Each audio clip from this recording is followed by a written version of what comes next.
I'm Eleanor, and I've been a doctor nearly as long as I've been Richard's wife. We had our ups and downs, but those 30 years flew by like they were nothing. Our house, big and cozy, was always filled with the sounds of life, especially when the boys were young.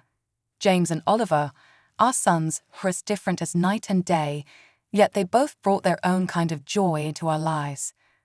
Richard and I, both doctors, worked hard to build a comfortable life. We managed to buy a couple of apartments over the years, renting them out for some extra income. Life seemed set on a good path until the day Richard came home looking pale and more serious than I'd seen in years. "Eleanor, we need to talk," he said, his voice grave as he dropped his medical bag by the door. "Had some tests done last week. The results, they came back. It's cancer." The months that followed were a blur of hospital visits, treatments, and endless waiting rooms. Richard fought hard, but the cancer was merciless. Watching the strongest man I knew wither away was torture. No amount of medical training prepares you for that. One evening, as we sat quietly in the living room, Richard took my hand. "Eleanor, if things don't go our way, you need to make sure everything's sorted with the boys. The will's all done.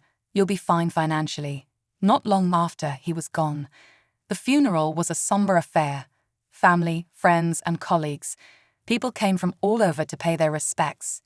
But it was the quiet at home, after everyone left, that hit me the hardest. Empty spaces, Richard's things just where he left them. It hurt to see, to remember. A few days post-funeral, I was in the kitchen trying to make sense of leftover food when James stormed in, his face all twisted up in worry and anger. Oliver trailed behind him, looking like he wanted to be anywhere but here. "Mom, we need to talk about Dad's will," James said, cutting straight to the chase, as he always did. I sighed, setting down the cling film. "Yes, I know. Your father left everything to me. He wanted to make sure I was taken care of." James slammed his hand on the counter. "But what about me and Oliver? We're his sons. It's not right that we get nothing." Oliver piped up, trying to smooth things over. "James, let's not jump into this so hot-headed. Mom's still grieving. We can sort this out without arguing." James shot him a glare. "Easy for you to say. You're not thinking about the future. I am." I leaned against the counter, feeling the weight of their stares. "Your father and I built this together. He trusted me to handle things, but I hear you, James. It's not my plan to cut you out." "What then?" James said, crossing his arms, his voice rising a notch. "We just wait until what? You think it's a good time to give us our share?" "James, watch your tone," I snapped, my patience fraying. "I am still your mother." Oliver stepped between us, his hands up like a referee. "Both of you, please. This isn't helping." "Mom, maybe there's a middle ground here." I nodded, rubbing my temples. "Okay, here's what we can do. The apartments your father and I invested in, the ones downtown," James interrupted. "Yes, those." I continued, shooting him a look that told him to zip it for a minute. "I was thinking you each take one. They're yours to live in or rent out, and from the savings, let's say $225,000 each, to help you get started on whatever you need." James chewed on his lip, clearly doing the math in his head. "And the rest of the stuff, the house, the money, that stays with me for now. When I'm gone, it'll come to you." "As for your father's wishes," I said firmly. James looked like he wanted to argue more, but Oliver nudged him. "Let's think about this, man. It's a fair start. Mom's not leaving us in the cold." James finally nodded, tight-lipped. "Fine, but I want this in writing, Mom. No more surprises." "Of course," I agreed. "We'll get everything documented properly." As they left the kitchen, I could hear Oliver hissing at James. "Give her a break, will you? She's doing her best." James muttered something under his breath I couldn't catch, and I didn't really want to. As I washed up the dishes, I wondered if Richard could see us and what he'd think. I hoped I was doing the right thing, but only time would tell. And time, that tricky thing, wasn't always a friend. It was a sunny afternoon, a rare kind that makes everything seem all right when James brought Isabella over to meet me for the first time. They hadn't been dating long, but James was already head over heels. You could tell by the way he was fussing over her, which wasn't like him at all. They walked in, and right off the bat, Isabella had this air about her, like she owned the place. Dressed to the nines, she breezed into my living room with barely a hello, her eyes scanning everything. "Nice place you've got here," she said, flipping her hair back as she sat down, without waiting for an invitation. James was grinning like a fool beside her. I forced a smile, trying to be the good host. "Thank you," I said. "Isabella, can I get you anything? Coffee, tea?" I asked. "Coffee sounds lovely," she replied, then turned to James. "Babe, make sure it's black, no sugar." James nodded and headed to the kitchen, leaving me alone with her, sitting in my own living room, feeling like a guest. The silence was awkward until she broke it. "So James tells me you're pretty well off," she started, eyeing the decor. "I'm used to a certain standard, you know. My parents made sure of that." "That's good to hear," I said, not sure what else to add. James came back with the coffee and handed Isabella her cup. She took a sip and made a face. It's all right. "Anyway, we've been discussing our future together, planning ahead, you know," she continued. "That's wise," I said, glancing at James, hoping he'd give me some clue about where this conversation was heading. Isabella set her cup down. "Yeah, and speaking of planning, we were thinking about I want something special. James has probably told you. I saw this place, perfect for a rehearsal dinner, but it's a bit pricey. It's about $30,000. I choked on my coffee. $30,000 just for the rehearsal dinner. James jumped in. "Mom, it's important to Bella. We want to start things off right." I put my cup down, feeling a storm brewing inside. "Look, that's a lot of money for a dinner, Isabella. We need to be reasonable." Isabella's face hardened. "Reasonable? James says you have the means. I don't see why we should compromise on something that important." James was nodding along with her, but I could see the unease in his eyes. He knew he was asking too much. "I'm all for celebrating," I said, trying to keep my voice even. "But $30,000 is beyond excessive. I can't justify that." Isabella stood up, her chair scraping loudly against the floor. "I'm not used to compromising on my standards, Eleanor. I was clear with James that I expect a certain lifestyle." James tried to smooth things over. "Mom, maybe we can find a middle ground." "There's no middle ground on $30,000 for a dinner, James. That's final," I snapped, losing my patience. Isabella picked up her purse, glaring at me. "Fine. If that's how it's going to be, then maybe we need to reconsider some things."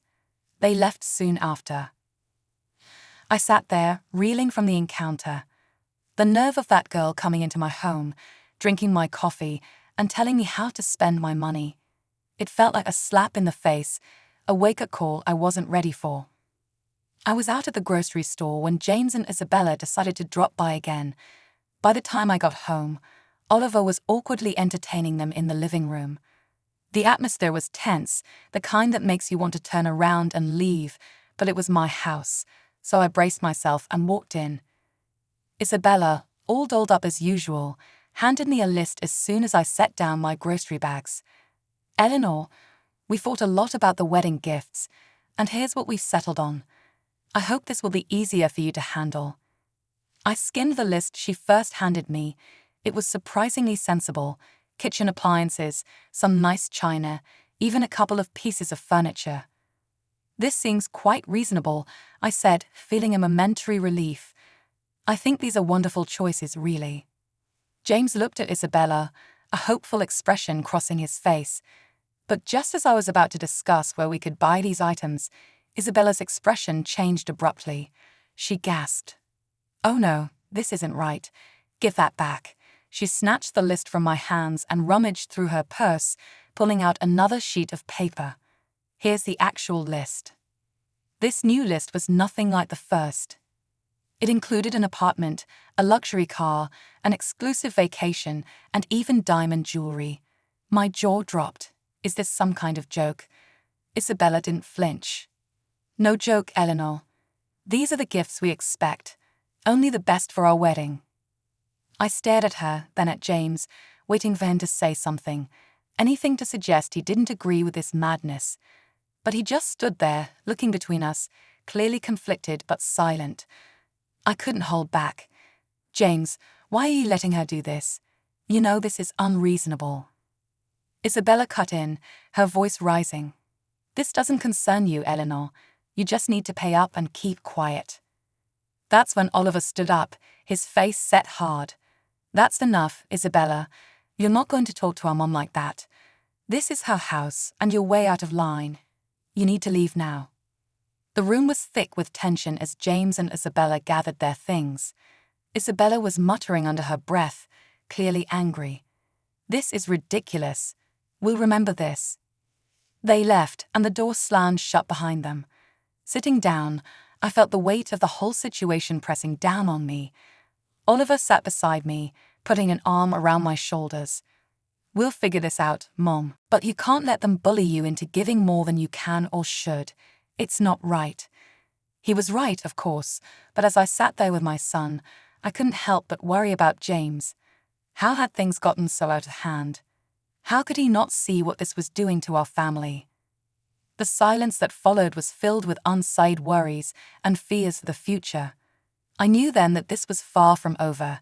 It was only going to get tougher from here. The weeks that followed were a constant barrage of phone calls from James. Each one was more demanding than the last, his tone desperate, almost frantic at times. Mom, you don't understand. I can't look poor next to Bella's family, he'd argue, his voice cracking with stress. You have the money. Why can't you just help me out here? I sat at the kitchen table, phone pressed against my ear, feeling a knot in my stomach. James, it's not about the money. It's about living within your means. Bella's expectations, you can't sustain that, not without going into serious debt. He'd scoff, his frustration boiling over. What do you know about it? I'm not going to live like her. I need more from the inheritance now. The demand stunned me. James, I've offered to cover half the wedding costs up to $115,000 and give a $5,000 gift. That's more than generous. Everything has to be agreed upon with me, though. No surprises. There was a pause, then a sharp laugh from him. That's nothing. You're just being stingy. You have $1 million sitting there. Why are you holding out on me? Because it's not just about the money, I replied, my patience wearing thin. It's about not feeding into this fantasy that's going to ruin you. He yelled, now loud enough that I had to pull the phone away from my ear. I don't need this. I'll handle it my way. Forget you. And then, just like that, the call stopped. Months passed in silence. I tried to busy myself with daily routines, trying not to worry about James, but the peace was short-lived. The phone rang one afternoon, and it was my sister-in-law, Anita. Eleanor, I thought you should know. Anita's voice was hesitant, careful. James is flying all the wedding guests to Hawaii. He sold his apartment to fund it, and he expects you to get there on your own. He mentioned you weren't interested in helping, so I hung up. A mix of anger and sorrow turned inside me. How could he be so reckless? Before I could process it all, Oliver came into the room, his expression grim.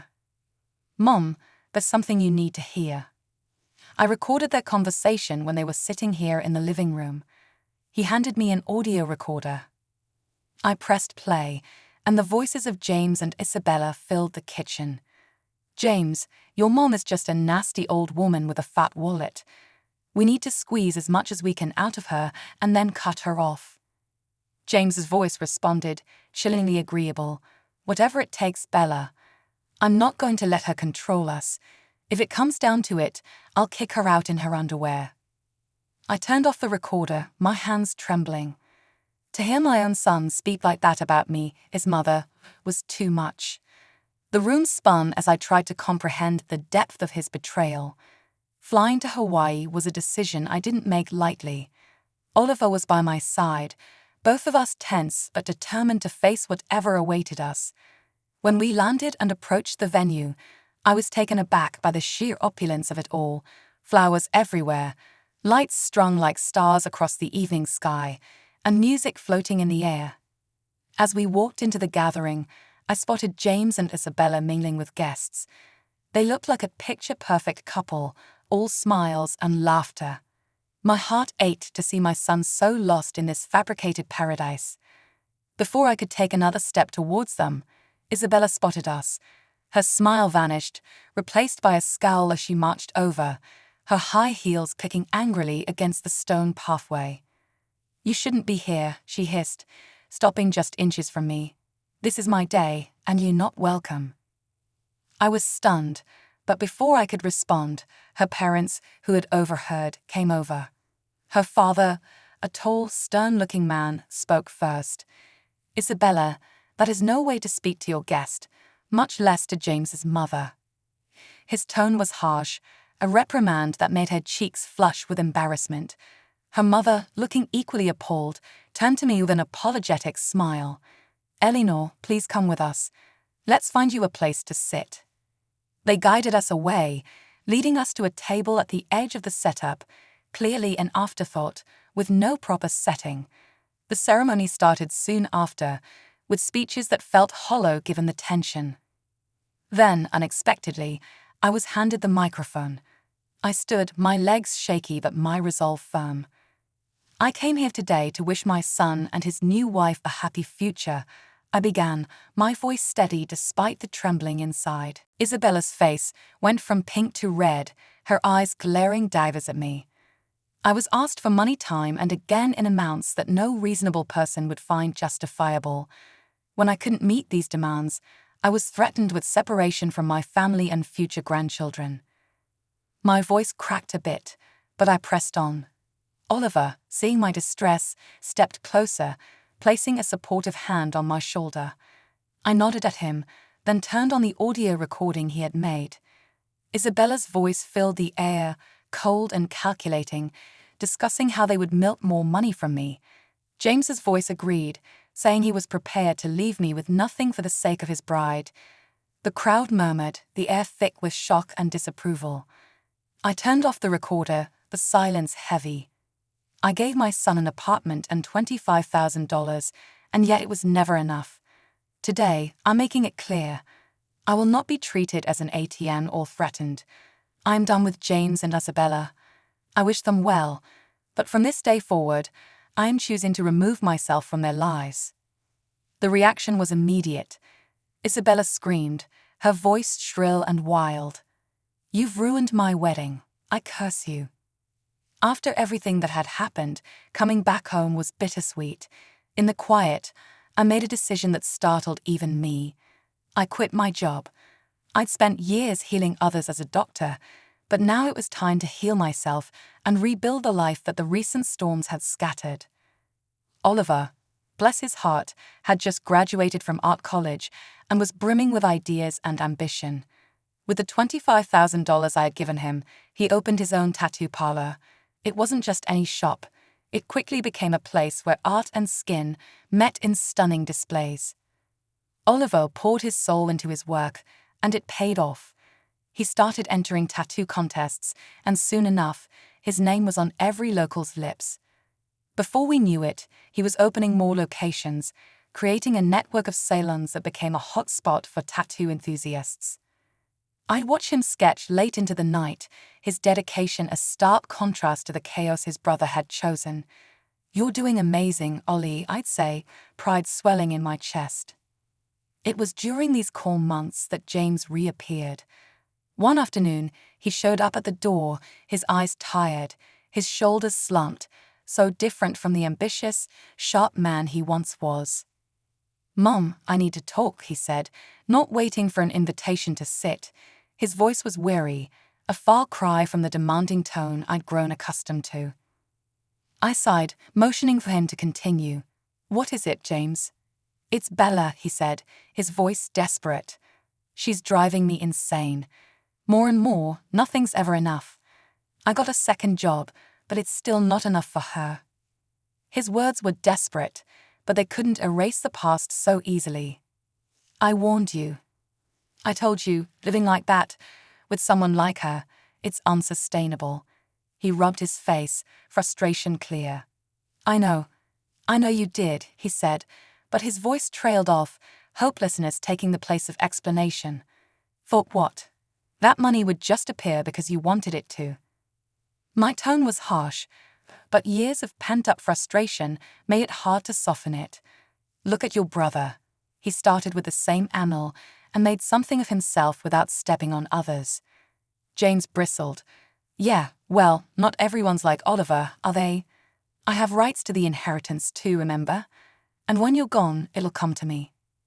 That was the last straw. Get out, James, I said, my voice cold, resolute. And don't come back. Not this time.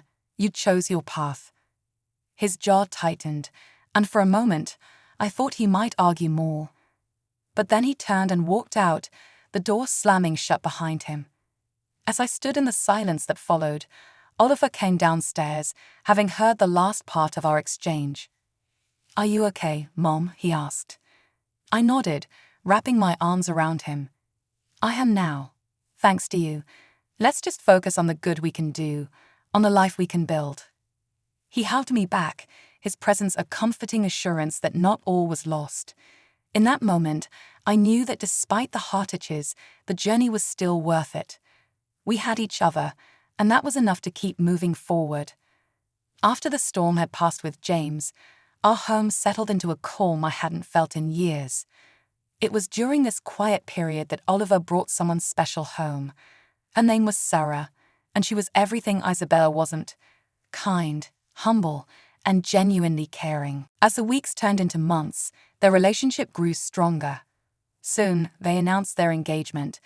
The wedding, unlike the extravagant affair that was James's, was a simple, heartfelt ceremony in our backyard. Flowers from the garden, homemade decorations, and a small group of close friends and family made the day perfect. During the reception, I pulled Oliver aside.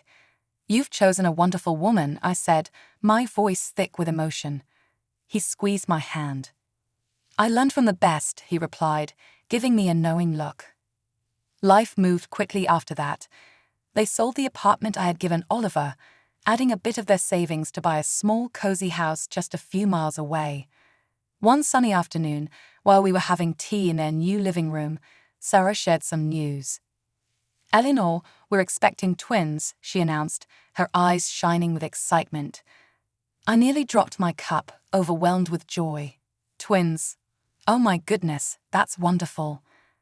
Oliver beamed, his pride evident. We wanted you to be the first to know. We're really happy, Mom. Twins, I repeated, letting the words sink in. Grandchildren. It was a new chapter, one I was eager to start. As for James, news from him was sparse. The last I heard, he had divorced Isabella. She had taken nearly everything in the split, leaving him to start over in another city. Despite the pain he had caused, it hurt to know he was out there somewhere struggling because of his choices. One evening, as I sat looking through old photo albums, Oliver came and sat beside me. He noticed a picture of James and me from years ago. Do you ever hear from him? He asked softly.